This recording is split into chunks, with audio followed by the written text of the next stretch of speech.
Uniso Economia.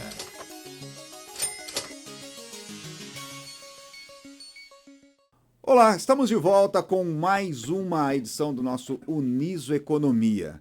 Como sempre, estamos recebendo o professor Renato Vaz Garcia, coordenador do curso de Ciências Econômicas aqui da Universidade de Sorocaba.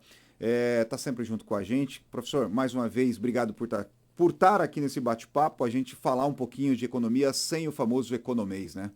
É isso mesmo. Valeu, Douglas. É um grande prazer aí tá falando um pouquinho com vocês.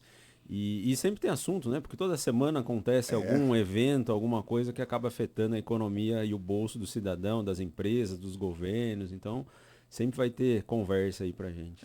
O governos, empresas, cidadão, acaba sendo escalonado, né? Uma Sim, escadinha exatamente. afeta tudo. Afeta E tudo.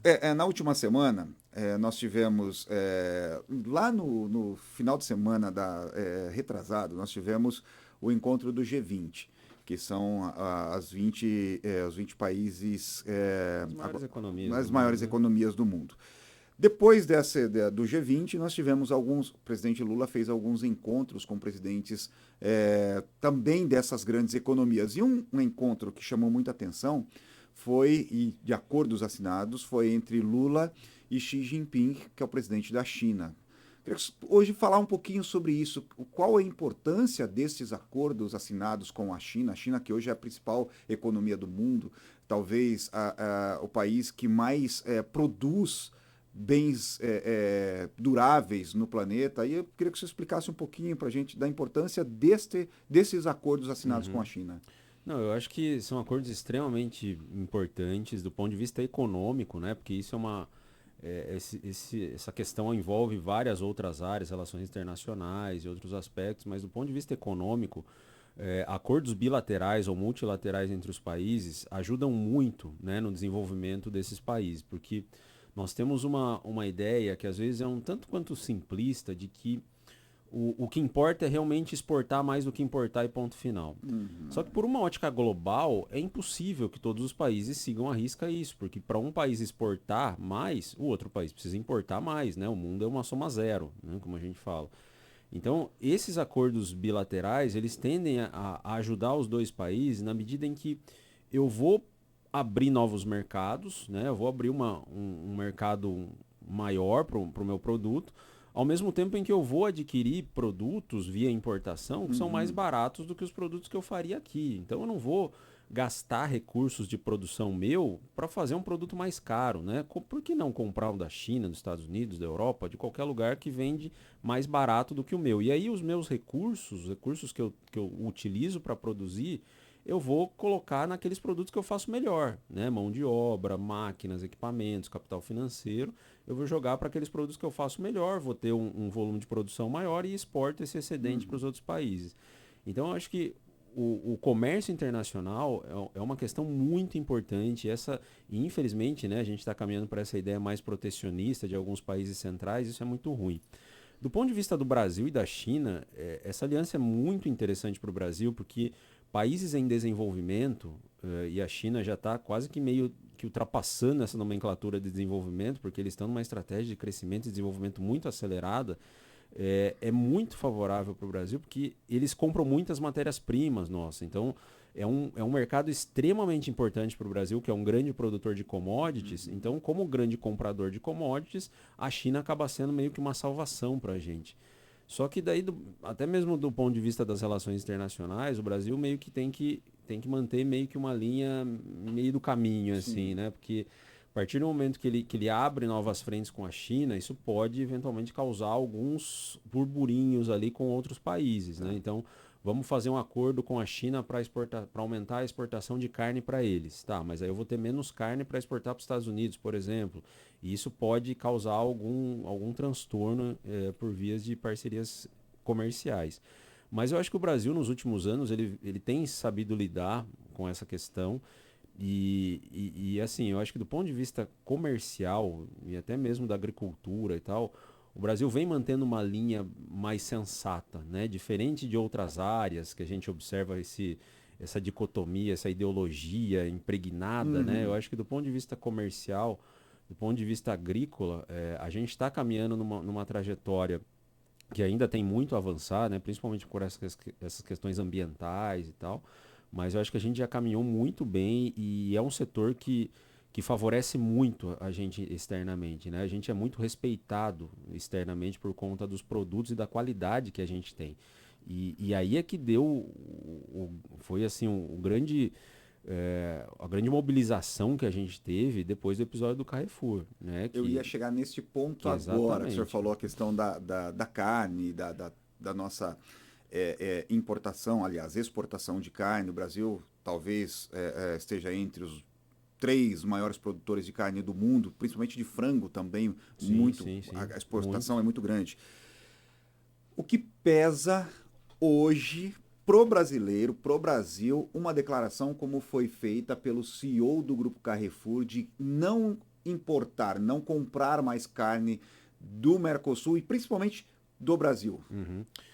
A curto prazo, assim, e se for uma medida específica, não tem grande impacto, porque a França, de todas as nossas exportações de carne, ela representa uma parcela muito ínfima, Uhum, né? É 0,002, assim, é muito pequena a participação da França nas nossas exportações de carne, que o grande foco é a China e os Estados Unidos. E o Oriente Médio, né? uhum. Principalmente frango e tal, a gente exporta bastante. E aí, esse episódio do Carrefour, é, ele assim, de maneira específica, ele não tem tanto efeito hoje, mas o problema é a questão do efeito contágio disso, né? Se, Esse é o ponto. O é, quanto isso é, pode inflamar outros países ou sim, sim, outras uniões, vamos dizer assim, sim, para deixar de principalmente comprar. no âmbito da União Europeia, né? Sim. Mas a princípio, pelo que a gente tem observado, os outros países não estão muito afim de comprar essa briga, né? Porque a França, teoricamente, pela ótica do governo, é ela que está sendo a mais prejudicada com o avanço dessa parceria entre o Mercosul e a União Europeia, né? Uhum. Que já é um acordo que já vem sendo costurado desde os anos 90. E aí ele tem várias frentes, e essa questão aí do mercado agrícola francês é muito complexa, muito complexa.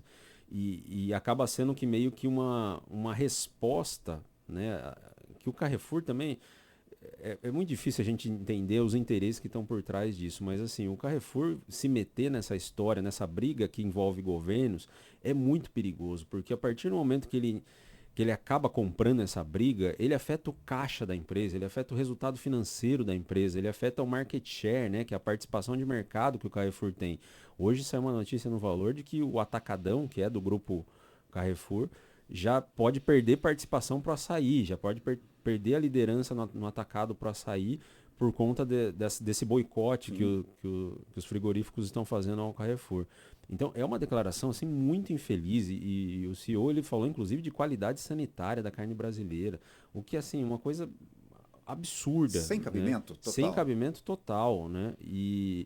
E aí o Carrefour, assim, mais uma vez, não sei dos interesses, né, do CEO e do grupo Carrefour, mas isso é uma discussão que envolve uma questão diplomática, envolve governos, né? Envolve Macron, envolve Lula, envolve uma questão muito mais ampla do que Nesse isso, né? ponto, eu estava lendo hoje pela manhã, e esse podcast está sendo gravado na terça-feira, né, dia 26 de novembro, e hoje pela manhã eu estava lendo uma notícia, uma nota, de que o próprio CEO já teria, inclusive, uma carta de retratação Sim, pronta para vir a público se retratar das bobagens que foram sim. ditas aí ao longo dos últimos dias.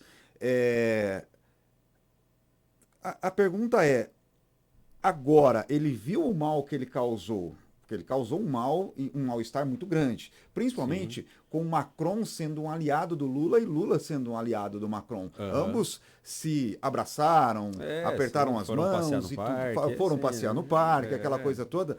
Ficou um mal-estar muito grande entre, principalmente entre o Brasil e a França por conta de tudo isso que aconteceu na última semana, né, professor? Sim, e assim, é aquela coisa. No final da história, o que conta é o incentivo econômico, é a economia. Então não adianta você, sou seu amiguinho, né? Vem na minha casa, a gente vai se falando, dá uma ligada pra mim e tal, vamos ser amiguinho, mas assim, no final da história o que conta é o interesse econômico. E por trás desse interesse econômico francês, tem uma questão que a França precisa, a União Europeia como um todo precisa decidir e definir melhor isso, porque a quantidade de subsídios que eles dão para os agricultores franceses e europeus de uma forma geral é absurda, né? A ponto de que a gente vê isso em economia internacional, né, em algumas disciplinas das áreas de CSA, que quando um país ele tem a um determinado preço internacional do produto, se aquele país não tem oferta suficiente, uma demanda muito alta, ele vira um importador daquele produto.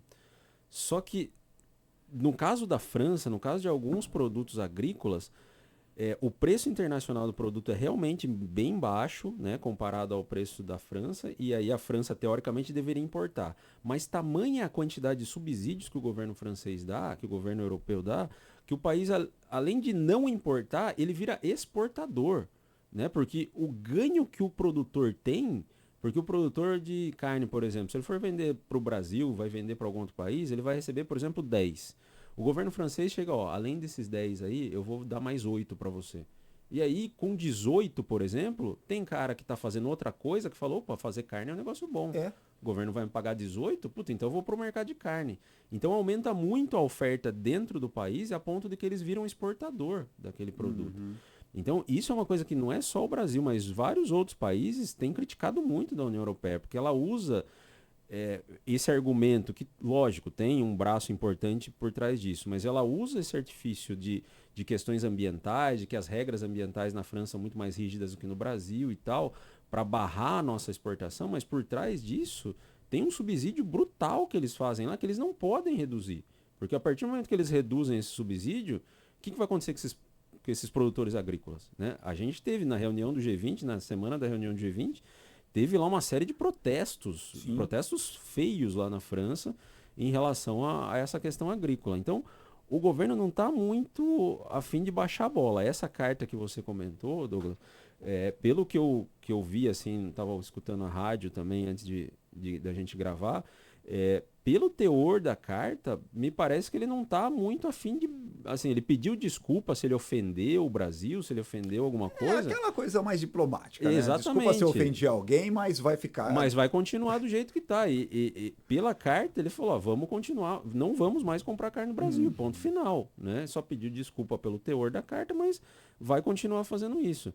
E assim, isso gera um efeito pro Carrefour, para a empresa, que eu não consigo entender até hoje como é que o Grupo Carrefour, como é que o CEO do Grupo Carrefour me entra numa salada dessa sem, assim, imaginar os impactos que isso vai trazer para o caixa da claro empresa, que é muito né? difícil a gente pensar, o senhor disse agora que o impacto vai ser grande, mas é lógico que é muito difícil a gente pensar nesse momento, em pleno novembro de 2024, em um Carrefour encerrar as operações no Brasil, porque o Carrefour, obviamente, é uma empresa gigantesca aqui no Brasil. Sim.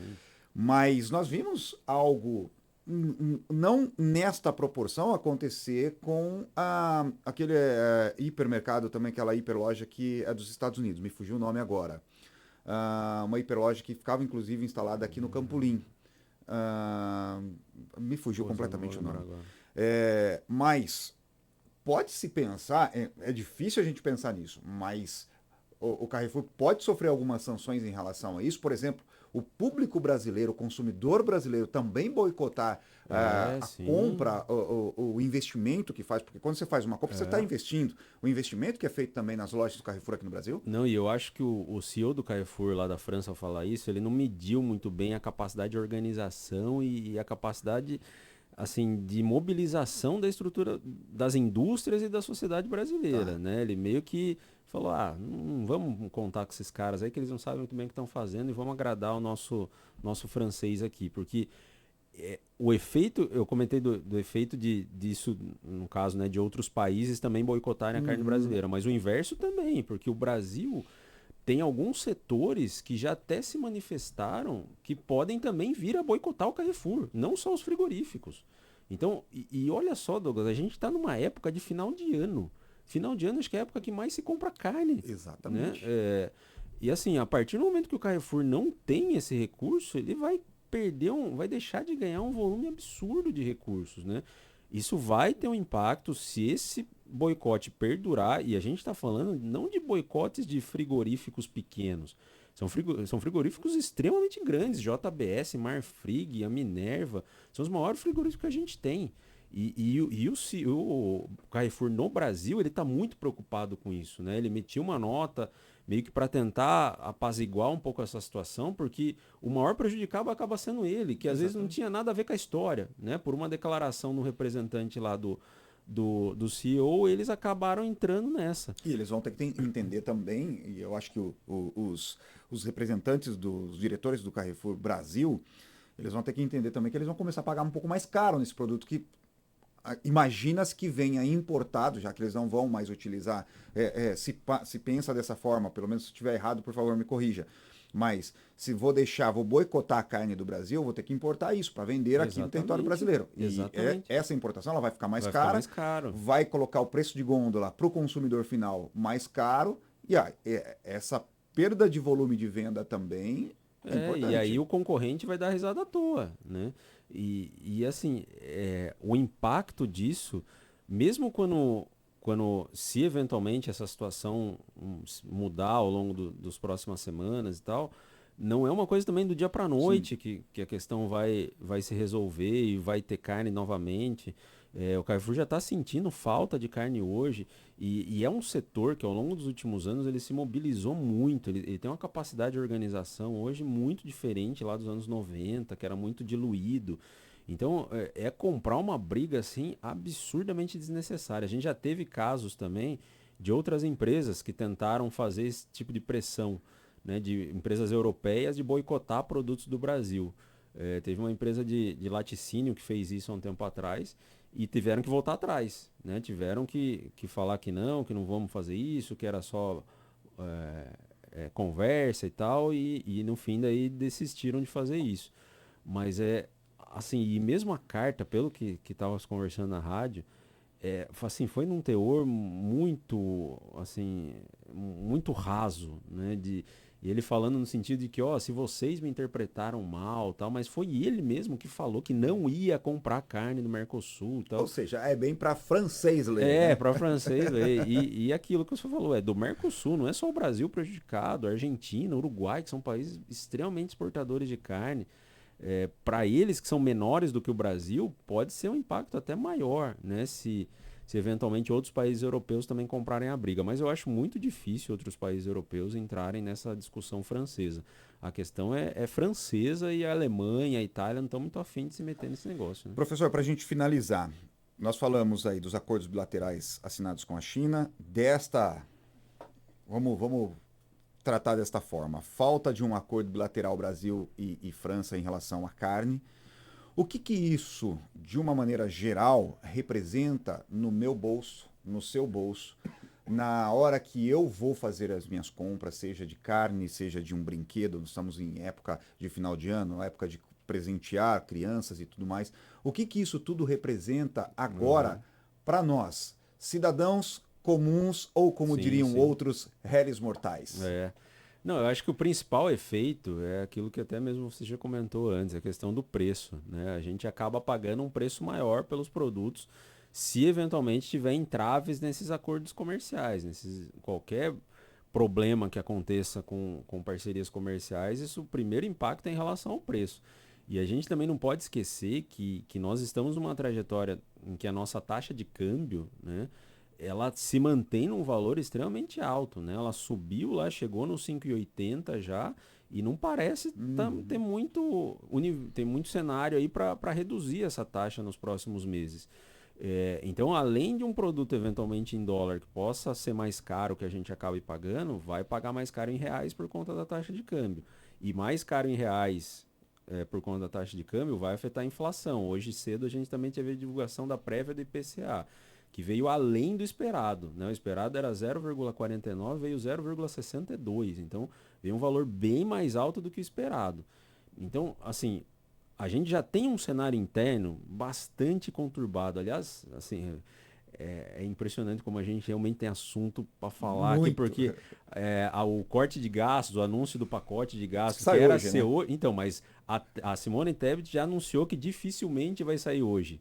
Então é mais um dia que pode enrolar isso daí, né? E com isso a inflação. Ontem eu estava Exatamente, escutando a exatamente. Juliana Rosa, que é comentarista do Grupo Bandeirantes, falar em relação a isso, e ela dizia o seguinte: olha, a gente está vendo um corte de gastos que não sai, reuniões atrás de reuniões, enquanto isso o IPCA ele vem com as prévias altas, está subindo cada vez mais, Sim, sim. o poder de compra está baixando cada vez mais, é uma bola de neve que parece que não tem fim. Não vai acabar. Quer dizer, o fim da história é a inflação maior, né? É o resultado, é a consequência de todos esses desajustes que a gente tem. E a gente já conversou em episódios passados. O Brasil ele tem um grande problema do lado da oferta, né? A demanda a gente consegue jogar para cima sem problema. O problema do lado da oferta é que a gente não consegue assim impulsionar isso de uma forma sustentável para dar suporte para essa demanda maior. E a hora que a gente gera esses problemas comerciais com outros países, a oferta compromete mais ainda, né? Porque às vezes são produtos que a gente precisa, que as indústrias precisam, que o consumidor final precisa, e a gente não consegue importar isso eventualmente a condições mais interessantes. E isso tende a afetar também as exportações. E quando a gente, né, o caso do Carrefour é o exemplo, né, de exportação de carne para a França, mas enfim, de uma forma generalizada. Se a gente tem qualquer problema de exportação, isso também impacta em emprego, isso impacta em renda também nas pessoas. Então, qualquer problema, a gente já, como eu falei, a gente já tem um problema interno aqui para resolver que parece que ninguém está muito afim de assumir. E agora, esses burburinhos externos, ainda mais com a perspectiva do Trump, que já anunciou também essa semana, acho que foi ontem, né? Maiores tarifas de importação, Sim. né? Ele já baixou bem a bola, né? Porque ele tinha falado 70% de tarifa e tal, mas foi metade disso que ele anunciou. É 25% para o México, para outros países, e para a China seria 35%, né? 10% a mais do que isso. Já vai ter esse problema com os Estados Unidos, que é um dos maiores parceiros comerciais nossos, e se a gente começar a criar problemas com a União Europeia, também pode ser uma situação bem crítica, né? Óbvio que a China ainda continua com relações muito boas, mas assim, tudo bem, a França está errada, o Carrefour está errado em expor, né, a situação dessa forma, esse descontentamento dessa forma, tudo bem. A questão do mérito é outra história. Podem ter razão ou não, mas o jeito que isso foi lidado foi muito ruim. O Brasil não pode também querer peitar, né? Falar, se a França não quiser, então eu também não quero mais. Né? É questão comercial, a gente tem que costurar, porque a França está dentro do conjunto da União Europeia, então mesmo assim ela pode ter alguma influência, né? Os outros países não estão muito afim de comprar essa briga, mas dependendo do nível que isso criar, né? Que isso subir, outros países podem também comprar alguma briga, né? Tendo uma visão um pouco macro em relação a isso, e uma visão até um pouco mais política em relação a isso, como diria o meu avô, parece que tem muito cacique para pouco índio. A União Europeia parece que é exatamente isso.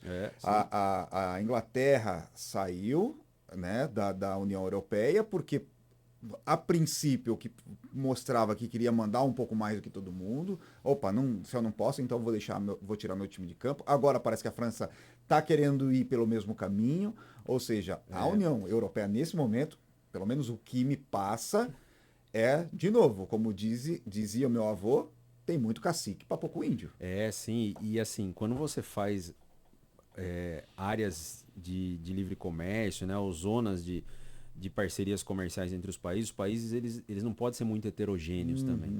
E mesmo que em algum momento eles tenham uma certa homogeneidade e o acordo desenhado tenha feito esses ajustes, né, tipo, a Grécia vai ter alguns benefícios que a França não vai ter por ser país. O Mercosul fez isso, né? O Uruguai e o Paraguai têm mais benefícios do que o Brasil e a Argentina, por exemplo, por conta do tamanho e da estrutura econômica do país.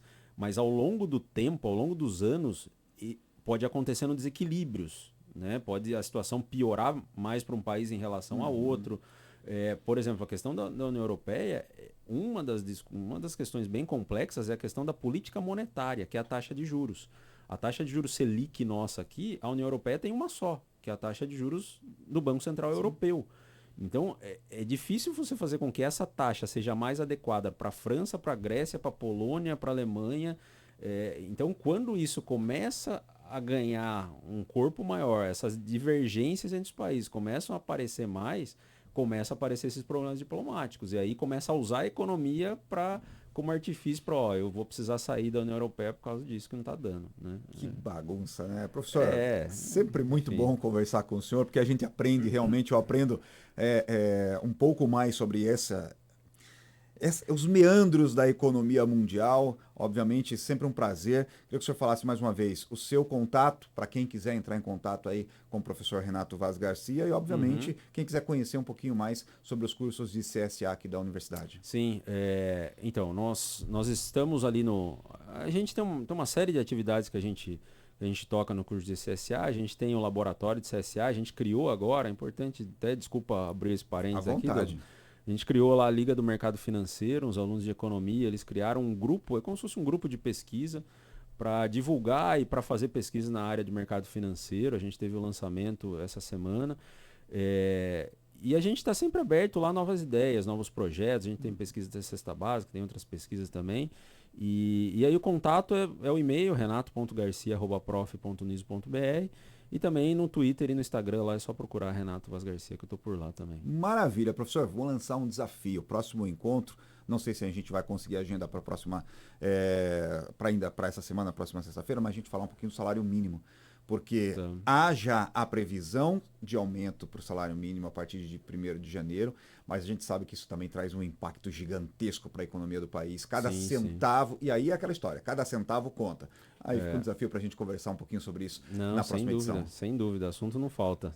Maravilha. E você que curtiu, que está curtindo o nosso conteúdo, óbvio, vai lá, deixa o seu like, compartilha, marca as notificações para você sempre receber conteúdo novo sobre o Uniso Economia, também sobre o Uniso Saúde, que é um conteúdo muito bacana, produzido aqui por toda a nossa equipe do Labicom aqui da Universidade de Sorocaba, apresentado pela Lauren Moreira, sempre muito bacana. Então, deixa o seu like, acione as notificações, deixe comentários, faça suas perguntas também nas nossas redes sociais e participe junto com a gente do Uniso Economia. Uniso Economia.